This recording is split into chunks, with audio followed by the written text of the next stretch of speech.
it's not just a demographic issue. There are more than enough of the woke native population who feel ashamed of their past, who are willing to allow its erasure and replacement, who welcome nebulous, ill-defined ideas like diversity and multiculturalism without really considering what this means or how it works.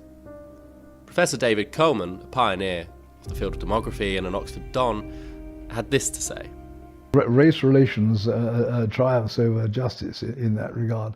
You're quite right.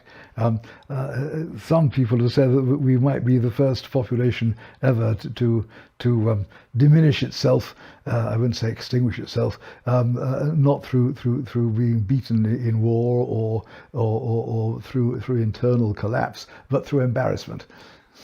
One interpretation of multiculturalism is the recognition that there are groups of people in a country, substantial groups of people, who have different assumptions, cultures, religions, priorities, systems of ethics, and all the rest, and identities and loyalties compared with others. The majority and also the minorities.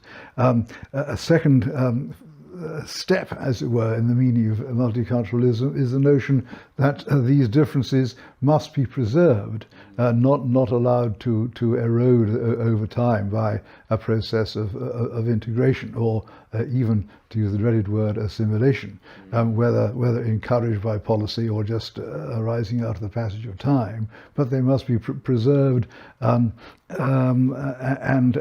fostered and encouraged as though that diversity was actually a positive contribution to the national life. It seems to me that it would be that way is the road to sleepwalking to segregation, as so many people have called it.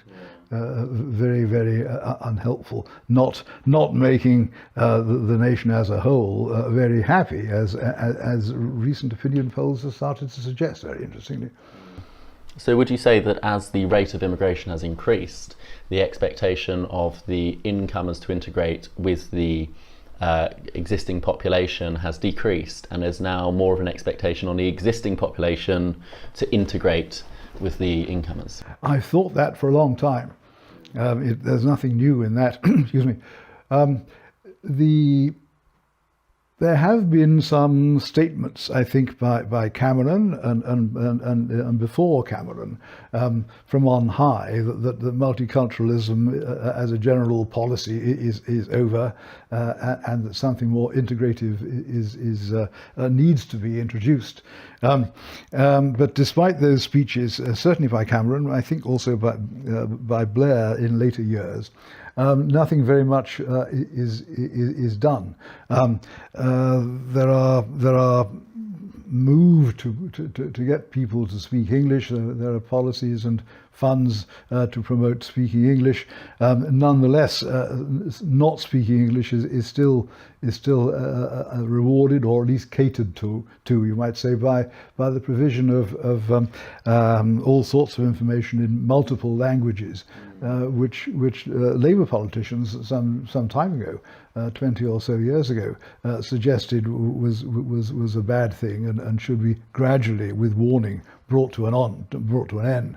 But of course it hasn't been. I often go to Islington, and I'm very interested to see the plethora of foreign languages in which official notices from Islington Council are presented. Now, Islington perhaps is an extreme example. I don't know, but there are lots of places in England, in the north and the Midlands, not just London, where that must also be the case.